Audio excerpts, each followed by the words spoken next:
Olá, eu sou o professor José Avelino Placa e nós vamos iniciar hoje a aula número 7 de aprendizado de máquinas. Na aula de hoje nós vamos abordar as redes bayesianas para a tarefa de classificação. Vamos abordar principalmente como é que a gente utiliza, e constrói uma rede bayesiana para classificação. A gente vai seguir os seguintes tópicos, vamos falar sobre o conceito de redes bayesianas, um exemplo de aplicação, os métodos para a construção das redes, os tipos de conhecimento e de inferências que nós vamos poder ter numa rede bayesiana, como que a gente realiza a aprendizagem numa rede bayesiana, os classificadores nas redes bayesianas e algumas considerações finais. Bom, qual é o conceito de uma rede bayesiana? Uma rede bayesiana é uma rede que se propõe a mostrar dependências entre atributos, a probabilidade de ocorrência desses atributos, para que eu possa fazer as conclusões para uma situação nova que surge dentro do meu espaço amostral. Então, a rede bayesiana vai ser composta pelo conjunto de nós, onde cada um desses nós representa uma variável aleatória, Eu vou ter um grafo direcionado que vai me indicar, a partir da sua seta, qual é essa dependência ou influência, que uma variável tem sobre a outra, E cada um desses nós vai ter uma probabilidade condicional, onde eu vou ter algo do tipo P de xi dado pais de xi, onde o pais de xi são os nós pais, os nós que provocam o xi, os nós do qual o xi depende, e quantifica esse efeito, então, do nó pai para o nó em questão. E com isso eu consigo montar uma tabela de probabilidade condicional, que a gente chama de TPC, E é importante a gente identificar que quando a gente fala de variáveis que têm dependência, isso implica que a ocorrência de uma dada situação, ela depende da ocorrência de uma situação anterior. Então, nesse exemplo aqui, o semáforo, ele influencia tanto o movimento do carro quanto o movimento do pedestre. Pelo menos, para quem segue as regras do semáforo, o carro não pode se movimentar se o semáforo estiver vermelho, e assim por diante. Agora, o clima é uma variável independente para essa situação. Eu não tenho nenhuma obrigação de parar ou dirigir meu carro se tiver sol, se tiver nublado, ou seja, é uma variável totalmente independente para esse exemplo que nós estamos tratando. Bom, vamos ver um exemplo prático. Aliás, esse exemplo é um exemplo muito referenciado quando a gente trata de redes bayesianas, onde eu tenho uma situação onde eu tenho a possibilidade de eu ter um ladrão, a possibilidade de ocorrer um terremoto, e eu tenho um alarme que ele é ajustado para que ele detecta essa situação, de ter uma ocorrência de um ladrão ou de ter uma ocorrência de terremoto, e eu tenho duas pessoas, que é o João e a Maria, que eles, escutando o alarme, eles podem ligar ou não, para poder acionar alguém para ir lá verificar, Pensando, que isso ocorre lá na minha casa, eu não estou em casa, o João e Maria são meus vizinhos, Só que nem sempre, o João, escutando o alarme, ele vai ligar, e nem sempre a Maria costuma escutar música muito alta, nem sempre ela vai ligar. Então, eu tenho,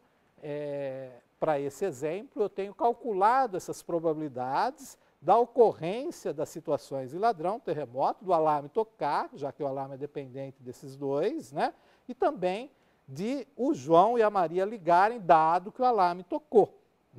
Então, a minha rede, que vai ser construída para esse exemplo, ela vai refletir essa dependência, aonde essas situações estarão indicadas na minha rede, ou seja, um roubo, o ladrão pode ocasionar o disparo do alarme, um terremoto também pode ligar o alarme. O alarme faz a Maria telefonar em algumas situações e o alarme faz o João telefonar, né, em algumas situações. Então, esse é o nosso estudo de caso para aplicação, né, das redes bayesianas, né? Considerando que eu tenho como medir esses valores da probabilidade, a gente vai ver depois as técnicas onde a gente levanta esses valores para uma amostra, né? Esse é um caso didático, evidentemente. Então, aqui eu tenho que ladrão e terremoto ocorrem, né? Ou seja, o ladrão e terremoto são verdadeiros. A probabilidade do alarme tocar, dado que eu tenho ladrão e terremoto, né? Ele vai tocar em 95% das vezes e não vai tocar, né, em 5% das vezes. E a mesma as demais possibilidades também são indicadas aqui na tabela, ou seja, se ladrão é verdadeiro, ou seja, eu tenho um roubo, mas não tenho terremoto, qual a probabilidade do alarme tocar, dado ladrão e terremoto, né? Então, aqui também vai ser 95% do alarme tocar, 5% não tocar, e aí os outros casos, né, onde eu não tenho ladrão e tenho terremoto, onde eu não tenho nem ladrão e nem terremoto, eu tenho todas essas probabilidades condicionais que foram medidas, amostradas, né, de alguma maneira, né, mas a gente vai utilizar no nosso exemplo, né? Bom, com isso eu tenho possibilidade de montar a minha rede de probabilidade condicional, né, a minha rede bayesiana para esse exemplo, né, onde eu tenho em cada nó da rede as variáveis que eu estou tratando no meu exemplo, ou seja, ocorreu ladrão, ocorreu terremoto, né? A partir de ladrão e terremoto eu posso ter o alarme, né? E a partir do alarme eu posso ter o João ligando, a Maria ligando, e aí eu tenho as probabilidades condicionais relativas a cada uma dessas situações, né? Então a probabilidade de ocorrer, de ter um roubo, né, de ter o ladrão, ela é verdadeira apenas em 1% das situações, né? O terremoto apenas em 0,02, né, ou seja, 2%. E assim eu tenho todas as probabilidades para essas situações foram dadas, né? A gente vê que o roubo e terremoto afeta diretamente o alarme, né? O João e a Maria ligar depende apenas do alarme, né? E com isso a gente tem condição agora de analisar situações outras que poderão ocorrer, né? Vamos imaginar, por exemplo, que eu quero considerar a probabilidade do alarme ter tocado, mas nem ladrão nem terremoto aconteceu, e ambos, o Maria e João, ligaram. Ou seja, a probabilidade de eu ter o J de João, né? A probabilidade de João e Maria e alarme, e não teve ladrão e não teve terremoto. Isso olhando os dados, né, que a gente já tem, né, dos slides anteriores, né, e aplicando o teorema condicional de Bayes, né, eu vou ter a probabilidade de João dado alarme, vezes a probabilidade de Maria dado alarme, vezes a probabilidade do alarme, dado que não teve ladrão, não teve terremoto, vezes a probabilidade de que não teve ladrão, vezes a probabilidade de que não teve terremoto. Então, tudo isso deu 0,00062, ou seja, uma probabilidade extremamente baixa, né? Ainda bem, né? Porque não ocorreu nada, né? E a Maria e o João vão ligar quando é uma situação que nem precisava. Então, isso vai ocorrer um número muito pequeno, né, dentro dos casos testados, né? Mas o que a gente precisa entender é que eu não tenho essa rede, né, bayesiana pronta, né? Na maioria das situações eu tenho um conjunto de dados de entrada, então uma das tarefas é exatamente a construção da minha rede bayesiana. E o algoritmo para a construção da rede bayesiana, mais simples, né? Dentre as variáveis que compõem, né, o meu domínio, eu vou escolher uma ordem para essas variáveis, pegar a primeira, né? Então vamos supor que eu peguei a primeira variável, a Maria ligar, né? Aí eu vou identificar a seguir quem seriam os pais dos nós presentes para aquele nó. Para o primeiro nó, evidentemente, não vai ter pai presente, então a gente vai ter que ter um cuidado especial na escolha do primeiro nó, né? Existem técnicas, né, para escolher adequadamente o primeiro nó, que forneça uma rede mais próxima à representatividade do experimento, né, que eu quero modelar, né? Aqui a gente está usando a técnica mais simples, que é aleatoriamente, tá? Para ser mais fácil da gente entender. Mas existem outras técnicas, né, para eu priorizar o meu primeiro nó, né? Então, a Maria liga é o nó raiz, aí eu pego uma segunda variável, que é o João liga, E aí eu vou analisar, bom, se a Maria ligou, se é verdadeiro que Maria ligou, então provavelmente o alarme tocou. E nesse caso, né, o Maria ligue vai influenciar o João ligue. Então Maria ligue é pai de João ligue. Aí vocês já vão notar, mas no exemplo anterior isso não ocorria. E não faz muito sentido eu ter essa dependência Maria ligue e João ligue.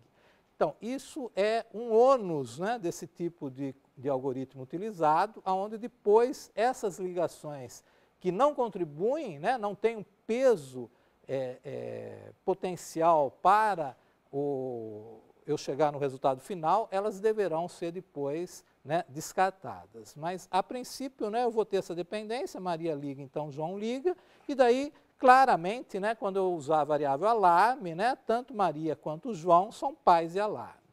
Tá? Continuando no meu algoritmo, uma vez que eu tenho o alarme, né, o ladrão e o terremoto são influenciados pelo alarme, né, e uma vez que eu coloquei inicialmente o ladrão, se eu tenho, né, o alarme tocou e eu tenho um ladrão, então o terremoto acaba sendo também influenciado tanto por ladrão quanto por alarme. Né? E essa é a aplicação, né, do algoritmo na sua forma mais simples, que permite eu construir a rede bayesiana. Bom, o segundo passo, né, é identificar, a partir da rede formada, quais são os tipos de conhecimento e relacionamento que eu tenho entre as minhas variáveis, entre os nós da rede. Né? Então, eu tenho um relacionamento que a gente chama de causal, é quando eu tenho a direção da causalidade mais natural, ou seja, né, se eu penso numa probabilidade condicional, né, a probabilidade de eu ter dor de dente, dado que eu tenho cárie, a dor de dente é uma consequência da cárie, né? Ou a cárie causa a dor de dente. Então, eu tenho uma relação de causalidade, onde uma variável é a causa da outra variável. Né? Nesse caso, quando eu falo a probabilidade de Maria liga dado o alarme, é porque o alarme é a causa para Maria ligar. Né? E, no sentido contrário, eu tenho uma relação de diagnóstico, ou seja, né, eu tenho algo que tem uma conclusão mais fraca, mas que pode me indicar um indício de algo que está acontecendo. Então, a probabilidade de eu ter cárie, dado que eu tenho dor de dente, é uma possibilidade, porque nem toda dor de dente é relativa a uma cárie. Pode ser uma inflamação na gengiva, pode ser alguma outra situação. Né? Bom, então os tipos que a gente tem de inferência é o causal, que a gente acabou de ver, né? Ou seja, né, o roubo ele faz com que ele é a causa do alarme, né, disparar, e o alarme disparar é a causa do João ligar. Né? Eu tenho a relação de diagnóstico, que é o contrário, né? Se o João ligou, é porque o alarme disparou, né? E se o alarme disparou, é porque pode ter ocorrido um roubo. Então, no diagnóstico, eu chego, né, a partir de uma consulta, eu chego numa provável evidência. Mas eu tenho também a relação intercausal, que são causas, né, com um efeito comum. Né? Então, aqui eu tenho o roubo, tanto o roubo quanto o alarme, quanto o terremoto, né, são causas do alarme, né, roubo e terremoto acionam o alarme, então eu tenho duas causas, né, que têm o mesmo efeito, né, e a mista, que é o combinado de duas ou mais. Né, então eu tenho a possibilidade, né, de eu ter o alarme, dado que o João liga e dado que não houve terremoto. Então eu tenho uma combinação de mais de uma causa, né, para que eu chegue numa dada evidência. Tá? Bom, a aprendizagem bayesiana, ela pode ser separada, dividida, né, em duas grandes partes, que é a aprendizagem da estrutura, né, ou seja, as variáveis e os relacionamentos entre elas, e a aprendizagem dos parâmetros. Qual é o valor dessas probabilidades? Nesses exemplos que a gente viu, a gente já apresentou os valores das probabilidades a priori condicional, né, de todas as variáveis. Mas, numa situação prática, eu vou ter que levantar esses valores. E como é que eu levanto esses valores? Em alguns casos, eu vou ter um especialista, alguém que entende do negócio, que vai fornecer esses valores através da sua expertise, né, com relação à situação que se deseja modelar. ou eu faço uma aprendizagem indutiva, onde eu conto as frequências e ocorrências de cada uma das situações. Conto quantas vezes ocorreu o terremoto, quantas vezes ocorreu o ladrão, quantas vezes o alarme tocou, dado que foi terremoto, e assim por diante.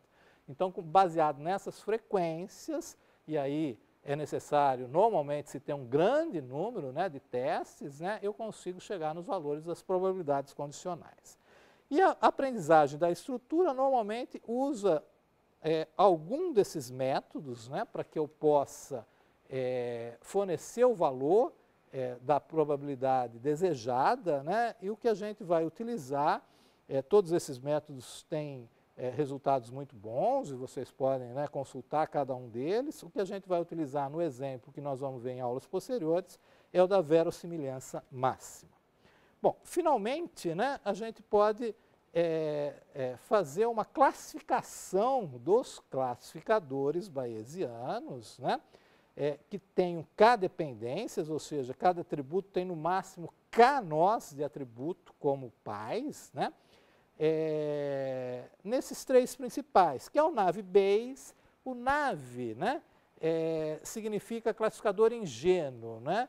O ingênuo vem no sentido dele considerar que todas as variáveis são independentes entre si. Não é o que normalmente ocorre na prática, mas para muitos casos, né, isso é aceitável.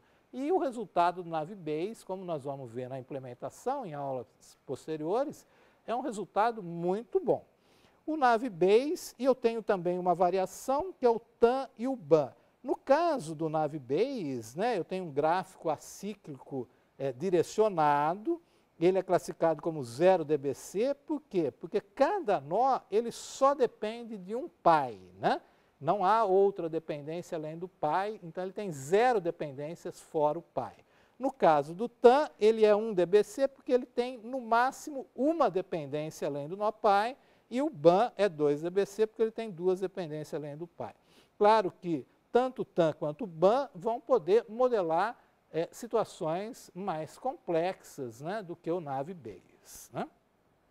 E, finalmente, né, a gente pode enumerar algumas considerações finais, né, de redes bayesianas, né? É uma forma mais natural para a representação de informações, né, que tem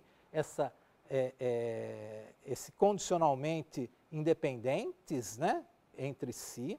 É uma boa solução, né, para problemas onde eu não tenho como tirar conclusões apenas com informações do domínio, né? Então, muitas vezes eu desconheço outras relações, né, e o Navier-Bayes vai poder me dar a resposta mesmo assim, né? Ele combina o conhecimento a priori, né, aquele que eu consigo observar, né, com o conhecimento condicional entre as relações das variáveis, né? E eu posso fazer todas aquelas inferências nas redes bayesianas, né? Ou seja, fazer um diagnóstico, fazer uma conclusão, fazer o interrelacionamento entre variáveis, né? E extrair todas essas possibilidades, né, de conhecimento através, né, das propriedades utilizadas, né, que a gente viu numa rede bayesiana, né? Algumas situações não desejado, né, dependendo do meu conjunto, né, de atributos a serem utilizados, a tarefa para solução de uma rede bayesiana pode ser um problema NP difícil, né, NP hard, né, pelo grau, né, de complexidade do algoritmo, né?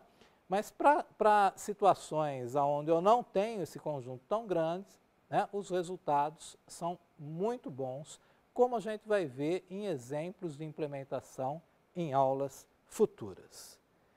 Ficamos por aqui, até a próxima aula.